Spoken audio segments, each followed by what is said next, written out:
الحمد للہ رب العالمین والصلاة والسلام علی رسولہ الکریم اما بعد فاعوذ باللہ من الشیطان الرجیم بسم اللہ الرحمن الرحیم من عرف نفسہ فقد عرف ربہ صدق اللہ و صدق رسولہ الکریم۔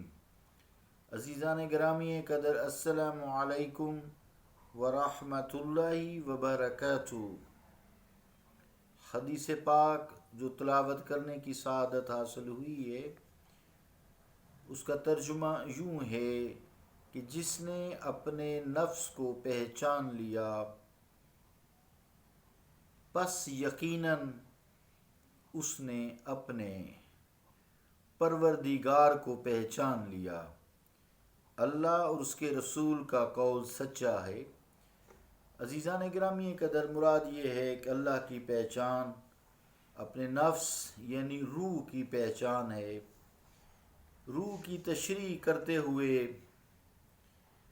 حضرت مولانا سید عبداللطیف المعروف سید شاہ محی الدین قادری ویلوری رحمۃ اللہ علیہ نے، پھر نصیر الدین شاہ صاحب نے آپ کی بات کو جو اپنی تصنیف ہے راہ و رسم منزل ہا، راہ و رسم منزل ہا، اس میں تحریر فرمایا ہے۔ اس حوالے سے ہم نے 3 باتیں کی تھیں جو انہوں نے فرمائی ہیں۔ ایک یہ کہ روح جو ہے مدبر ہے اور متحرک ہے، اور تیسرے یہ کہ مدبر ہے اور متحرک ہے، اور دوسرے یہ مدبر محرک ہے، اور تیسرے یہ کہ اس عالم میں یعنی انسانی جسم میں ایک ہی روح ہے، دوسری روح نہیں ہے۔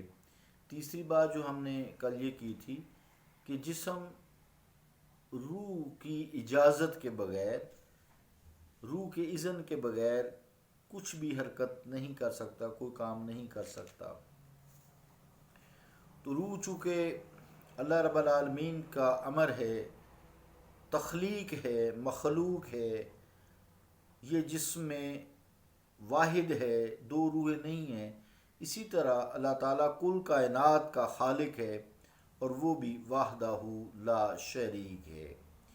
چوتھی بات جو حضرت شاہ محی الدین رحمۃ اللہ علیہ نے فرمائی ہے، وہ یوں فرمایا ہے: لما کان لا يتحرک فی الجسد شیء الا بعلم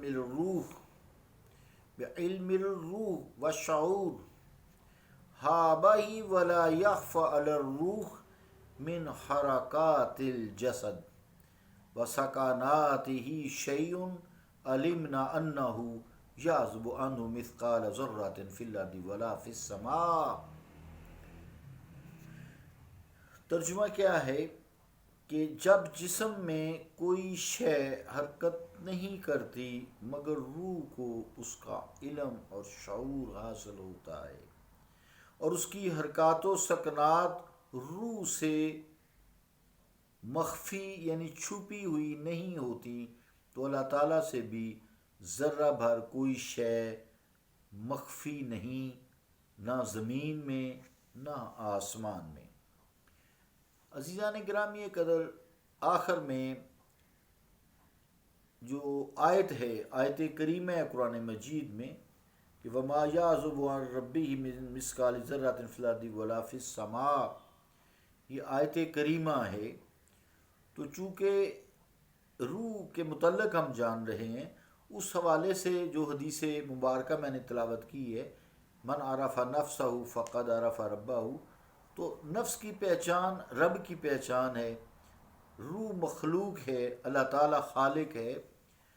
تو جس طرح جسم جو بھی حرکت کرتا ہے، چاہے وہ باطنی ہو، چاہے وہ سوچوں کی دنیا ہو، چاہے وہ ہاضمے کا نظام ہو، دل کی دھڑکنیں ہوں، سانسوں کی آنی جانی ہو، جسم کا چلنا پھرنا ہو، ہاتھ کی حرکات و سکنات ہوں، آنکھ کا دیکھنا ہو، کانوں کا سننا ہو، زبان کی گفتگو ہو، تقوی ہو، نیکی ہو، نماز ہو، عبادات ہو، عقیدہ ہو، معاملات ہوں، اخلاق ہو، یعنی انسان کی کوئی چیز بھی روح سے چھپی نہیں ہے، یا روح کو اس کا ایسا نہیں ہو سکتا کہ علم نہ ہو، انسانی جسم کام کرے۔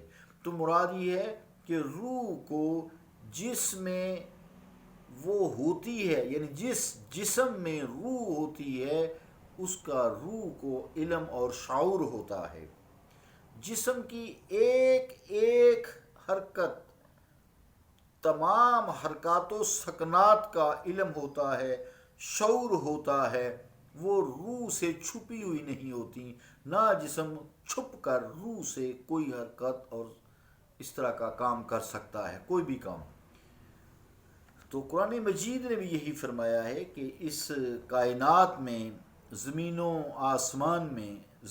میں اور آسمانوں میں، 7 زمینوں میں 7 آسمانوں میں ذرہ بھر بھی کوئی شے نہیں جو اللہ تعالیٰ سے چھپی ہو، نہ زمین میں نہ آسمان میں۔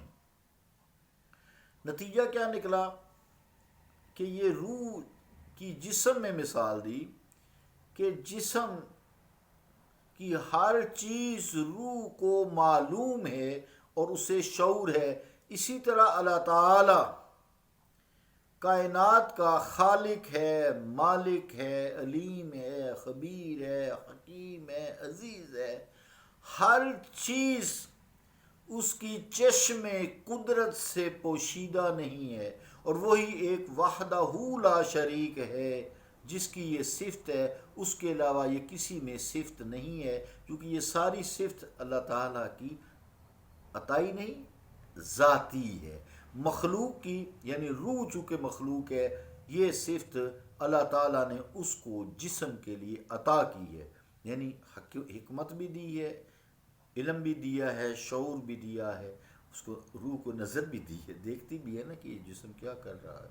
تو ہر چیز جو اس سے چھپی ہوئی نہیں ہے، وہاں روح موجود ہوتی ہے، جسم کے ایک ایک سیل میں، ہر جگہ کوئی شے روح سے چھپی ہوئی نہیں ہے۔ اسی طرح کائنات کی کوئی چیز نہ زمین میں نہ آسمان میں، جیسا کہ قرآن مجید نے بھی کہا ہے، کوئی شے اللہ تعالیٰ سے مخفی نہیں ہے۔ تو انسان جب اپنی زندگی گزارتا ہے تو جب بھی کوئی وہ برا کام کرے، کوئی آنکھ کسی غیر کی طرف اٹھ جائے تو اس کے ذہن میں یہ سیاہ، میرا رب دیکھ رہا ہے۔ رشوت پکڑنے لگے تو اس کے ذہن میں میرا رب دیکھ رہا ہے۔ کوئی کسی کو غلط بات کر رہا ہو تو میرا رب بھی سن رہا ہے۔ تو اس طرح انسان کی اپنے نفس کی پہچان ہو جاتی ہے۔ اسی لیے کہا ہے من عرف نفسہ فقد عرف ربہ، جس نے اپنے نفس کو پہچان لیا اس نے اپنے رب کو پہچان لیا۔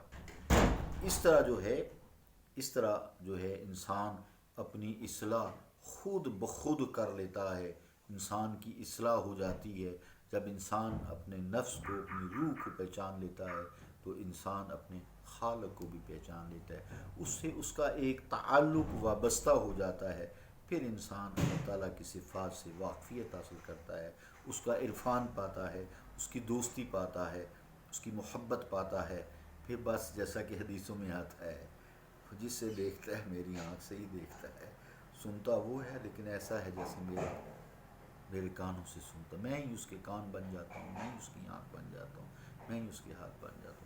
اللہ رب العالمین ہمیں سمجھنے کی توفیق عطا فرمائے اور عمل کی توفیق عطا فرمائے۔ صلی اللہ تعالی علی رسول خیر خلقہ محمد وعلی آلہ وصحبہ اجمعین برحمتک یا ارحم الراحمین۔